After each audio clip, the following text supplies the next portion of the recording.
কি ভাবছো? এই শুনছি কি সুন্দর কীর্তন হচ্ছে, শোনো। হ্যাঁ, হরি কীর্তন হচ্ছে না, হরিনাম কীর্তন। হুম। খুব সুন্দর হচ্ছে। সুন্দর হচ্ছে। আগের দিন হরিহর আত্মা নিয়ে বলছিলাম, মনে আছে? হ্যাঁ, তুমি বলবে ওটা হরিহর হ্যাঁ, আত্মার গল্প? শিব আর বিষ্ণু দুজনে কিভাবে অঙ্গাঙ্গী একজন আরেকজনের সাথে সময় জড়িয়ে আছেন। বেশ কয়েক জায়গাতে উদাহরণ পাওয়া গেছে। যেমন ধরো রামায়ণে, ঠিক আছে, রামায়ণে রামচন্দ্র যখন জন্মেছিলেন তখন ভগবান শিব রামচন্দ্রকে দেখতে এসেছিলেন, শিশু রামকে দেখতে এসেছিলেন, ঠিক আছে। এবং সেই অবস্থায় উনি একজন সাধু হয়ে এসেছিলেন। এবার রামচন্দ্রকে দেখতে আরও অনেকেই লোকজন এসেছে, ভিড়ের মধ্যে উনি আর রামচন্দ্রকে ভালো করে দেখতে পাচ্ছেন না, ঠিক আছে। এবার সেই ভিড়ের মধ্যে উনি মানে শিশু রাম ওনার মায়ের কোলে আছেন, ঠিক আছে। সেই অবস্থায় রাম কাঁদতে শুরু করেছে, ঠিক আছে, এবং কেঁদে উনি ভিড়ের দিকে এগিয়ে যাওয়ার ইঙ্গিত করছেন, ঠিক আছে।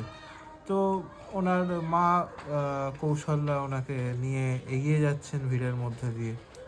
এগিয়ে যেতে যেতে যেখানে ঠিক ভগবান শিব যে সাধু বেশে উনি দাঁড়িয়েছিলেন ওনার কাছে গিয়ে উনি ইঙ্গিত করছেন, এবং তারপরে ওনার কোলে এসে তখন রামচন্দ্র খুব আনন্দে উচ্ছ্বসিত হয়ে উঠলেন। ঠিক আছে, এইভাবে মানে কিভাবে একজন আরেকজনকে টানছে, শুধু সেটাই নয়, সেম জিনিস হয়েছিল হচ্ছে ভগবান কৃষ্ণের জন্মের সময়।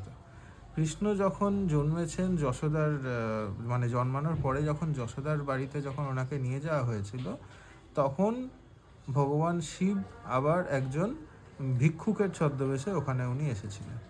এসে ভিক্ষুক নয়, মানে ওখানেও সাধুর ছদ্মবেশেই, মানে মা মানে কিছু ভিক্ষাও নেবে প্লাস হচ্ছে ভগবান কৃষ্ণকেও দেখবে, ঠিক আছে। তো উনি বলছেন যে বাইরে থেকে বলছেন যে তোমাদের ঘরে নাকি নতুন বাচ্চা হয়েছে, আমি একটু দেখব, ঠিক আছে। কিন্তু মা যশোদা কিছুতেই দেখতে দেবেন না, উনি দরজা বন্ধ করে দিয়েছেন, ঠিক আছে।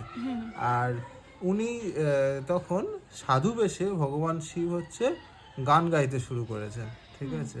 তোমার ঘরে নতুন বাচ্চা জন্মেছে, ঠিক আছে, এইরকম করে উনি গান গাইতে শুরু করেছেন।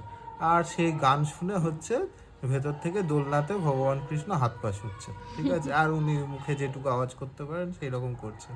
তো সেই দেখে তখন মা যশোদা দরজা খুলে দিয়ে ভগবান শিবকে ভেতরে আনলেন, এনে তখন উনি বাল অবস্থায় কৃষ্ণকে দেখলেন, এবং তারপরে উনি আবার ফেরত গেলেন, ঠিক আছে। আচ্ছা, বাহ, খুব সুন্দর গল্প তো। হ্যাঁ। হ্যাঁ, আর মানে আমি এই লিঙ্কটা খুব ফিল করতে পারি যে কেন এতটা হরিহর আত্মার এই প্রসঙ্গটাও আসলে উঠেও আসে। কারণ শ্রীরাম যতদূর সম্ভব মানে মহাদেবের ভক্ত ছিলেন, তাই তো? দুজনেই শ্রীরাম এবং কৃষ্ণ দুজনেই মহাদেবের ভক্ত ছিলেন। এবং শ্রীরাম মহাদেবের ভক্ত ছিলেন, আবার হচ্ছে হনুমান আবার শ্রীরামের ভক্ত, হনুমান হচ্ছে আবার শিব ঠাকুরেরই অবতার। শিব ঠাকুরেরই অবতার। এবং শুধু সেটা নয়, শ্রীরাম হচ্ছে যুদ্ধ করার আগে, রাবণের সাথে যুদ্ধ করার আগে রামেশ্বরমে শিবলিঙ্গ প্রতিষ্ঠা করে উনি তপস্যা করেছিলেন, এবং তারপরে উনি যুদ্ধটা করেছিলেন। উনি ভগবান শিবের খুব বড় উপাসক ছিলেন। এবং শুধু সে রাম নয়, কৃষ্ণও কিন্তু কৃষ্ণের একজন খুব প্রতিপত্তিশালী যোদ্ধা ছেলে ছিল, যার নাম ছিল হচ্ছে গিয়ে শাম্ব। শাম্ব হচ্ছে ভগবান কৃষ্ণ এবং জাম্ববতীর ছেলে, ঠিক আছে। এবার শাম্বর একটা ভূমিকা রয়েছে, খুব বড় একটা ভূমিকা রয়েছে যদু বংশের ধ্বংসের প্রতি, ঠিক আছে। তো যাই হোক, সেটা পরে আরেকদিন বলবো। কিন্তু সেই শাম্বকে ভগবান কৃষ্ণ পেয়েছিলেন হচ্ছে ভগবান শিবের উপাসনা করে, আচ্ছা, ঠিক আছে। তো এইভাবে একজন আরেকজনের প্রতি সর্বক্ষণে জড়িয়ে রয়েছে, পরিপূরক। পরিপূরক। এই হচ্ছে কি এনাদের লীলা। বাহ, খুব সুন্দর। মানে এইটা একটা এক্সাম্পলও, বন্ধুত্বেরও একটা, বন্ধুত্ব অটুট থাকারও একটা বিশাল বড় এক্সাম্পল, তাই না? একদম। আমাদের ভগবানের সেটা কত এক্সাম্পলও আছে ভগবানের দিক থেকে। তো আপনাদের এই ধরনের আরও গল্প শোনার জন্য আমাদের চ্যানেলটিকে অবিলম্বে সাবস্ক্রাইব করতে হবে এবং বেল আইকনে ক্লিক করতে হবে, যাতে পরের দিনের নতুন গল্পটি আপনারা মিস না করে যান। Thank you.